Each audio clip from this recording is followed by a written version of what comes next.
guys, what's up? It's the i.destiny. Today I kind of wanted to talk a little bit about how I kind of started in the fashion industry, as well as kind of give you guys 5 actionable tips on how to maneuver the fashion industry, how to get your first fashion internship, and how to kick butt once you get there. So if you guys are not subscribed to my channel, make sure you hit that subscribe button below. I'm going to be doing a lot more videos like this. Last week I talked about how to get into music videos. So let me talk a little bit about my story. I always loved fashion from the time that I was a little girl. I was that little girl who was always drawing pictures of clothes.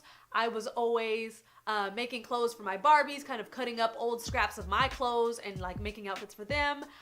You had a huge binder. I don't even know if I want to get out and show you guys. So I have this massive binder here of drawings and illustrations of things that I have literally drawn since I was little, just clothes, ideas, and I dated everything from the time, I think the first instance was like 2006, 2007, all the way up until I was like in high school, early on in college. So I literally documented my entire journey. Always loved clothes, was always reading fashion magazines cover to cover. That was always me. And from the time that I was 5, I started hand sewing, and the nanny that I had at that time, she noticed that I just loved arts and crafts, and she started teaching me how to hand sew. So, you know, fast forward, I'm a teenager, I'm always cutting up my own clothes, doing different kinds of things, and I ended up going to this very small Bible college in San Dimas. So it had nothing to do with fashion. My minor was actually music there, and I ended up taking a fine art class. So while I was there, I was learning a lot about art curation. I worked for the arts department. I did photography. I did a lot of different things kind of in that arts realm. And I had a teacher one day kind of come up to me, and she was like, hey, you know, your art sketch portfolio for class is all clothes. Like, is this what you want to do? And I was like, yeah, you know, I would love to do this. I have no idea how. And she was like, yeah, well, you know, I graduated from Cal Arts. You know, I have a friend who is running his clothing company, you know, out of Hollywood. And, you know, if you're willing to be an intern, you know, I can at least get you an email so that you can contact them. So she didn't really set anything up for me. She just kind of called and said, hey, you know, I have a student that might be interested in interning with you. But from there on, it was kind of like all on my own. You know, class had ended, it was the summer. And so I started sending them emails and was like, hey, I'm really interested in being an intern. I don't know how many positions you have available, but I would just love to do this. And I remember not getting an email back. And I remember I emailed again like 2 weeks later, and I remember not getting an email back. And at that point, I was like, okay, well, this is something that I really want to do. So I don't know if I'm pestering them or not. I'm not going to hit them up every day, but I'm just going to be persistent. And so I continued to email them over and over again and was like, hey, I would love to work for you. I would love to intern for you. I don't care. I will come in the morning. I will come at nighttime. I will clean toilets. I will scrub floors. I will wipe down counters. Like, I was very adamant about getting this internship. And so eventually the assistant emailed me back and said, hey, you know, come in for an interview, you know, on this particular day. And I remember I was so excited. I was like, oh my gosh, this is going to be amazing. And I remember like my mom picking me up. She lived in the Valley at the time. She went all the way to San Dimas, picked me up, and I had that portfolio with me. I didn't even have a professional portfolio. I literally took that with everything that I've drawn for the past like 2 decades in that binder and took that with me. And I remember I was dressed like super professional. It took me like 2 hours the night before to pick out my outfit. And, you know, I was like, okay, I don't have any expensive designer clothes, but I'm just gonna pick the nicest, most professional thing that I have that really kind of showcases my style. So I had like this like blouse that buttoned all the way up here. It had, you know, buttons all the way up here. And I had like my wide leg flared slacks with these like little wedge peep toe. I don't know, they were hideous shoes, but I was like, okay, these are kind of cute for now. And I went up there literally with my binder, and he was just looking at it. The designer was like, I could tell that it was just like an atrocity to man, him looking at my binder. Like, it was horrific. And he was kind of flipping through it and was just like, you know, okay, yeah, we could use an intern. At that time, I think they had me coming in maybe 3 days a week. And also during that time, they had started kind of hiring other interns to come in, but a lot of these interns were from FITM. There was interns from LA Trade Tech, which is like a community college out here in LA, but their fashion program is amazing, and they end up launching a lot of designers that end up being successful or starting their own businesses here in LA. So interns from both of those schools. I'm there. I've never been to fashion school. I know nothing about using an actual sewing machine. I had a little plastic one at home, but I never really used it all that often. So all of a sudden I get in this fashion internship, and literally like they didn't know what I could do. So I was, you know, cleaning floors, I was wiping down counters and everything. By the way, during that time I was interning for Marco. So actually I just went to his fashion show for LA Fashion Week, so I'll link that up here above if you want to see some of his work. But I just remember working there and just thinking like, this is it, like I've made it, like this is the coolest thing. I don't care if I have to organize shoes for the next 10 hours. I don't care if I have to organize belts for the next 4 hours. And I remember like they just had a massive closet that stylists would come and pull from, and I was just diligent and I was working very hard. And then after maybe I think it was like six to 8 months or so of me interning there, the other interns started dropping like flies. And these were people that were more talented than me. These were people with more amazing style than me.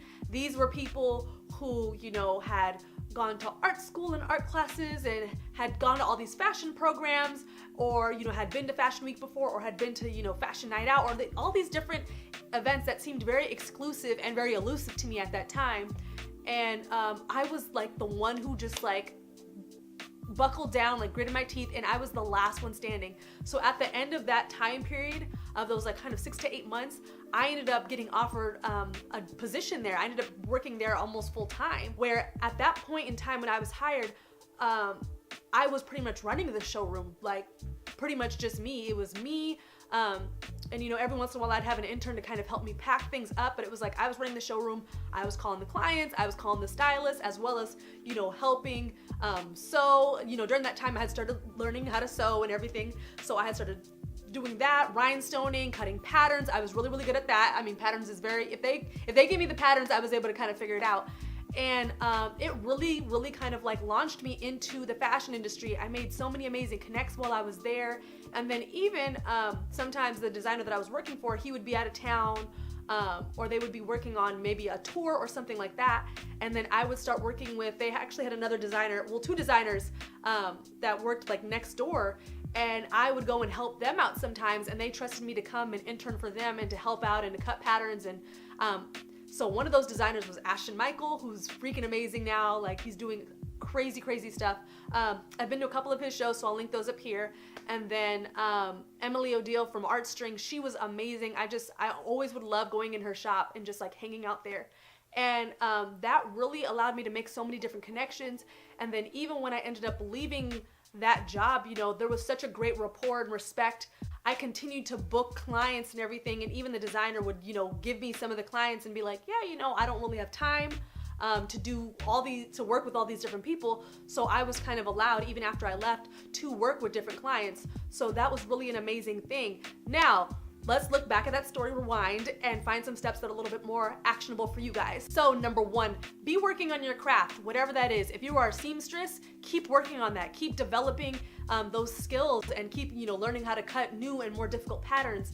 If you are a master craft person, if you rhinestone and you sculpt and you do amazing headpieces, whatever that is, continue to work on that craft. If you're somebody like me, who just loves all things creative, for me, I was just constantly drawing, and I was constantly like cutting up my clothes and kind of remixing them, and just being creative, constantly looking cover to cover, you know, of Vogue and all these different magazines, and learning about style and textures and what the Pantone colors of, you know, that season were, and how to incorporate those, and, you know, how to speak to clients about all these different things in a way that they would be able to understand, that makes sense for them and what they want. So that's the first thing before anything, before you even apply or email or anything. Number 2 is to be humble and be persistent. Don't email a designer and say, oh, well, I've got this award and I've got this award and I was the lead person at the fashion show. You know, my collection was number 1 out of everybody else. They don't care, because honestly, there's probably 15, 20, 30, 40, 50, however many 100 people applying for those same internships who are just as talented, maybe even more talented than you. What they want to know is what you're going to do that nobody else will do. Will you go get coffee? I was doing coffee runs. There was times where I was interning where I would literally walk through and say, hey, who wants coffee? And people would literally hand me cash and card and just, you know, shout at me from across the room, oh, can I get a latte, blah, blah, blah, no soy, blah, blah, what, you know, whatever. And then somebody else would say, oh, can I get a double shot espresso? And, you know, I'd have a bunch of people calling out different orders. And it got to the point where I was so good at it, they didn't even need to tell me what they wanted anymore. I would just walk up to Starbucks and walk back with 2, you know, huge cartons of, you know, 8 different drinks and, you know, biscuits and bagels and everything else. And I got really, really good at doing that. And they knew that they could trust me. I would come back, I would bring everybody their change. Like, here's your 63-cent change. Here's your debit card. Here's your credit card. Here's your, $7.25 in change. I was very, very, very good. And I humbled myself for that specific position. I didn't think that I was better.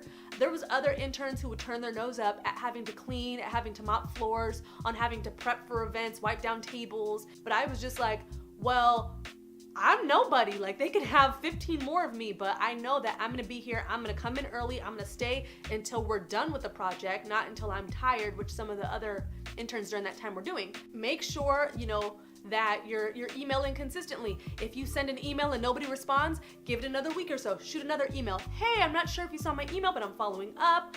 My name is so-and-so. I've attached some pictures below of some of the work that I've done. I would just love to work for you. I think that you guys are a great company, XYZ.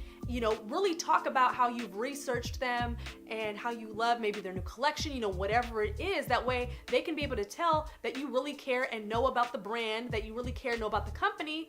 That way they know that you're not gonna mess that up. So that's another thing. Number 3, other options are okay. If you've been emailing that same company or that same designer for weeks and weeks and weeks and months and months and months and you're not getting a response, it's always great to have other options. I had a friend, she's an amazing designer, she's an amazing seamstress. She had been working in fashion for a while, like just creating a lot of her own pieces, and she tried to get an internship and was emailing and reaching out. Nobody ever contacted her.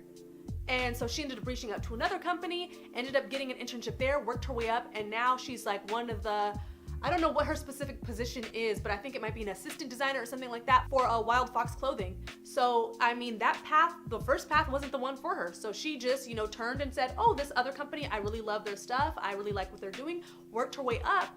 And now she's like one of the head people there. So, just really be persistent and don't be afraid to have a couple options. One may not work out. One you might intern for 6 months and maybe it's not the right fit for you. So it's always good to have options just in case. Number 4, once you get the internship, you have to outwork everybody else. Everybody. So for instance, there would be times where, my intern day started at 10 a.m. and, our intern workday was supposed to end at around, 6 or 7 o'clock. But there'd be times where, like, let's say it was the Grammys or some sort of award show, and they would have a lot of different pieces and clients and stuff coming in, and it was just a busy day. We would have a lot of alterations and stuff to do, and maybe we'd have to be there till 2, 3 in the morning. And other interns would be like, okay, well, my work day ends at 6, so I'm clocking out. Bye. I know I'm gonna get my extra credit or my A or my, whatever. During that time, I wasn't in school, so I wasn't getting credit. I was just there because I loved it and I wanted to be there. And I was just like, this is what I want. Like, I was taking 2, 3 buses there. I was walking. I was doing everything else. And I was staying there till 2, 3, sometimes 4 or 5 in the morning, depending on what we had to do, because I wasn't gonna allow myself to bail out on a project that needed to be done. I was showing them, hey, if it needs to be done, I'm here, I'll do it, I'll stay here until the end, and they appreciated that. So always have good work ethic, always just, yeah, no problem, sure, it'll be done, sure, what do you need help with? Great, okay, do you need me to organize this? Like, just be willing to be a jack or Jill of all trades. Like, just sit there and learn from everybody and really absorb that experience, because at the end of the day, anybody else could be in that position, but you know what? They chose you.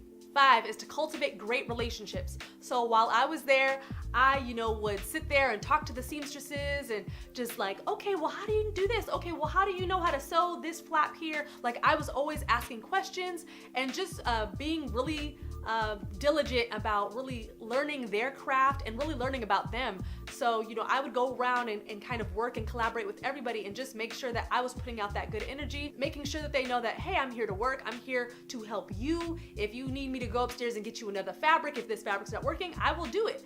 And because I was, because I was putting myself out there in a positive light, I was able to have so many different relationships with a lot of the people that came in, with a lot of the really cool stylists that would come in, and even some of the clients, they would come in and see me and go, hey, how are you?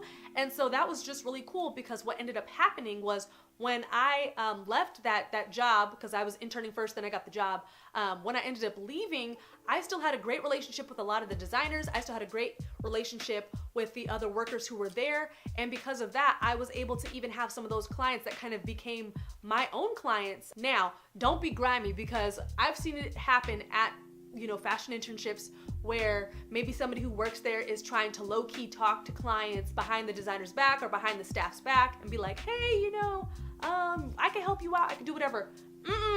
Don't ever, ever, ever do that. If you ever want to work in fashion, just don't do that. Always just have good rapport, always keep everything out in the light, and, you know, make sure that the people that you're working for, whether it's a designer or an assistant or the assistant designer or whatever, make sure that they know that you are loyal. Because at the end of the day, being in the entertainment industry is very, very cutthroat.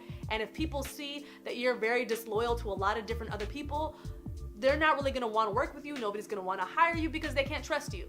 If you can get in really, really close with somebody to the point where they trust you and they're like, hey, I know that you're ride or die for me, they'll help you out. You know, they'll create opportunities for you and open doors for you. So I hope these tips were very, very helpful to you guys. If you guys have any questions that you want to ask me personally, or just even about working in the fashion industry, comment below. And then also, you guys, as it's getting closer to the holidays further in December, I'm going to be doing giveaways. I'm pretty sure I'm going to be doing them every single week. So just really stay up on that. I'm going to be posting about it on my social media, as well as talking about it a little bit on this channel.